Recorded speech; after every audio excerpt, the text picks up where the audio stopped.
What's up, everybody? TonyPizzaGuy here, and Alpha Entertainment just ended their live stream, aka Vince McMahon was on YouTube, Facebook, and Twitter, and he was talking about the upcoming XFL league, and there was a lot of questions that were asked, and a lot of, it was more like a press conference, so it went over a bunch of stuff, and I actually watched it on YouTube, didn't see it on Facebook or Twitter, but it's going to be launching in 2020. It's going to be under the name XFL, and it is what you think it is, a new football league. Now, it started off with a video package saying there's going to be safer, there's going to be less rules, it's going to be fast-paced, and it's going to be shorter.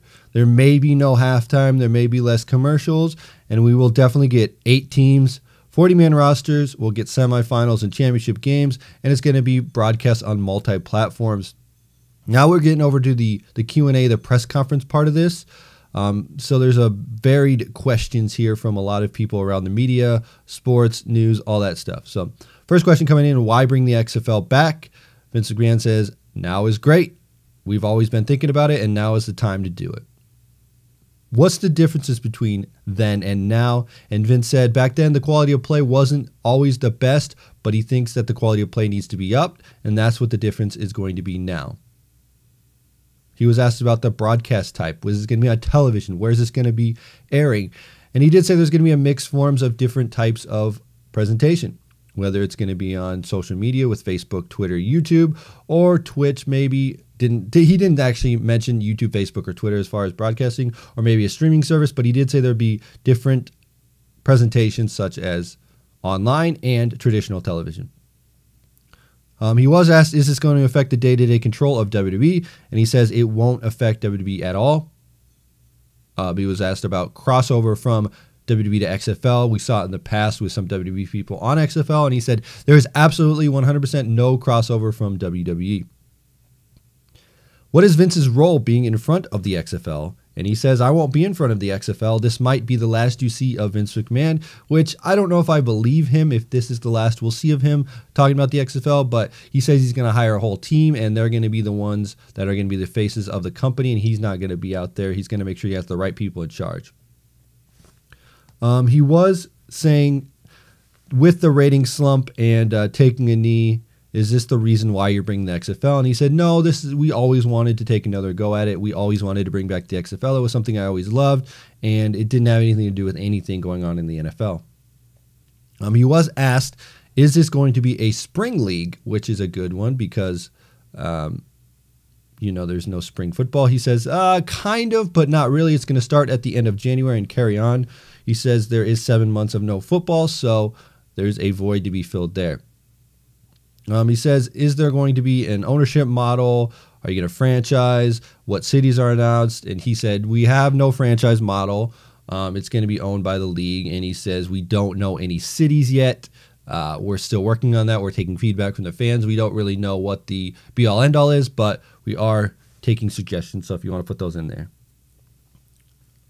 He says, is there any data and research to the XFL? What data and research have you done as far as concussions, as far as like everything goes, as far as like what do you know that is going to make this work? And he says, we don't have any information that we're going to reveal yet. There's more to come. We're still searching on this. Again, this is going to be launched in 2020, so we are still getting more research. We're getting input from fans. If you have any ideas, let us know.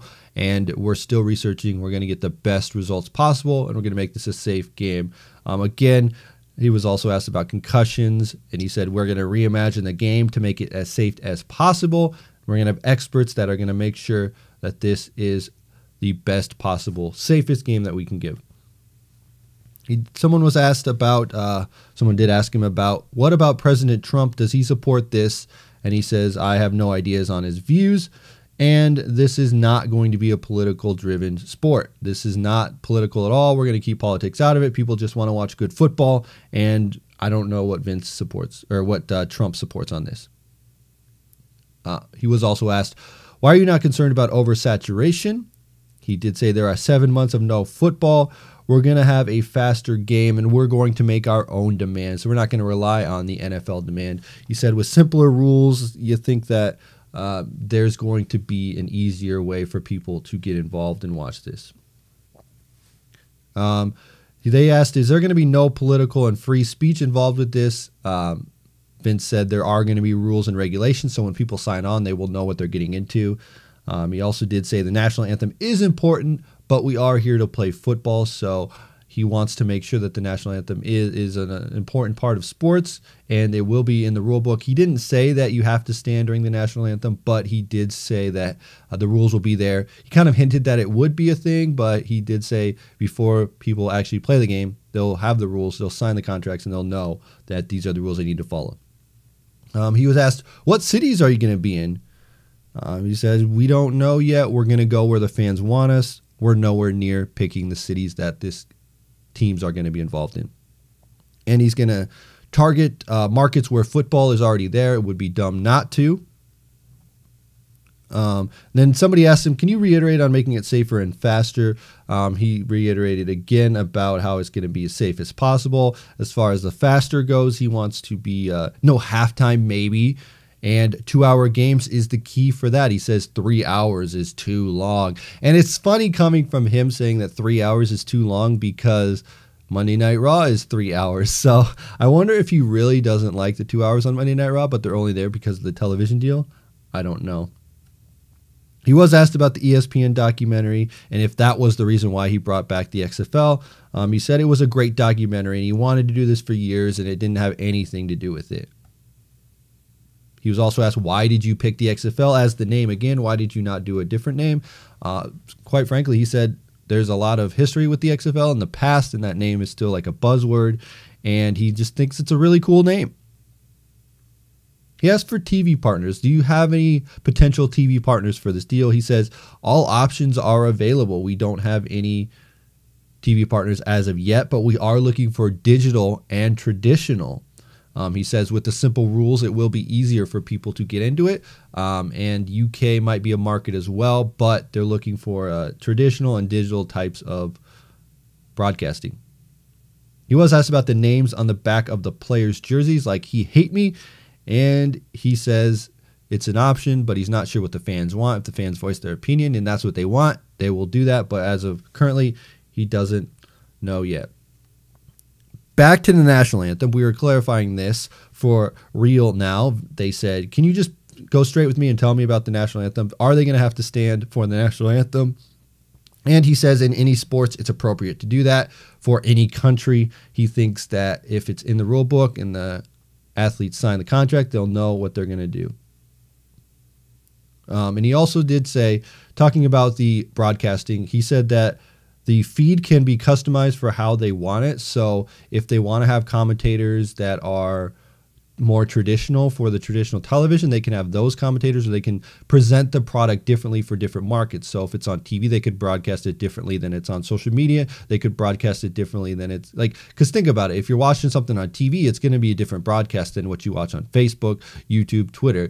And then even if different markets, like let's say it's over in the UK, you could broadcast it differently than you do over here in America. So I like the idea of that. I think there's a lot of potential there. As far as teams, he said that the team names will be all new, but we could have old names. It just depends on what we get from the feedback from the fans. He was asked, are you going to invite NFL players like Tim Tebow? And he did say that any criminal background history will be not let them play. Like if they had a DUI, they won't let them play.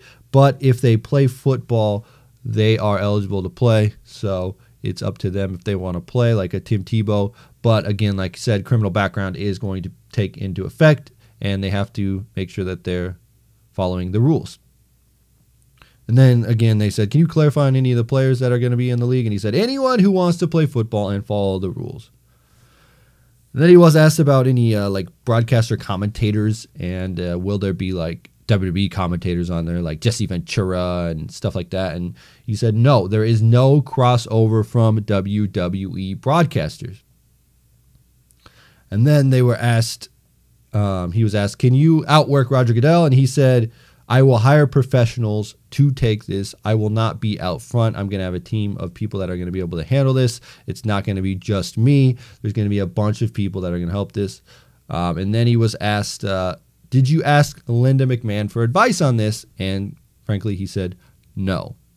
That concludes the broadcast. Vince says thank you for joining us. He'll have more info coming up. Make sure you stay tuned. 2020, they have plenty of time to do market research and make the game fun. So let's go ahead and get some bullet points here and take away what we took here. He wants to make it safer. He wants to have less rules. He wants to have faster paced football, maybe no halftime. He wants to have less commercials. He wants to make it a 2-hour program. 8 teams, 40-man roster, season, semifinals, and championships. Will be multi-platform, will be on traditional television and on the internet.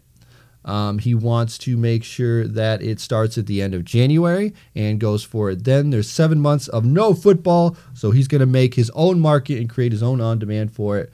And I think we're going to see something very interesting. Honestly, my hot take from this is that Vince has a good idea of what he wants to do with this. He's going to put the right people in place to make sure that it works, so it's not just him running it and him doing a WWE version of XFL like he did before. So I think we're going to get something promising, maybe. We'll have to see. It's 2020, so, like all those players that he was talking about from the NFL that could possibly come play, will they even want to play in the year 2020? I don't know. That's something yet to be seen. As things go on, as we know what's going to happen, I think we can get something that's going to be pretty interesting. I like the idea of no halftime. 2-hour programming is cool. As far as the broadcasting goes, I like the idea of it being on TV, and I like it being everywhere else. So if they can broadcast it all over as many places as possible, I think that's the smartest move to go. If it's live on Twitter, live on Facebook, live on YouTube, Hulu, Netflix, wherever they want to put it, if they can do all that and put it all together, I think that'll be a good package. Anyway, guys, I want to know what your guys' thoughts are in the comment section below. If you enjoy this type of video, let me know. I tried to get as much info as I possibly could here for the XFL and put it down there. I took a bunch of notes, so if that's something that you like, if you like all the information, let me know. As always, we'll see you in another video.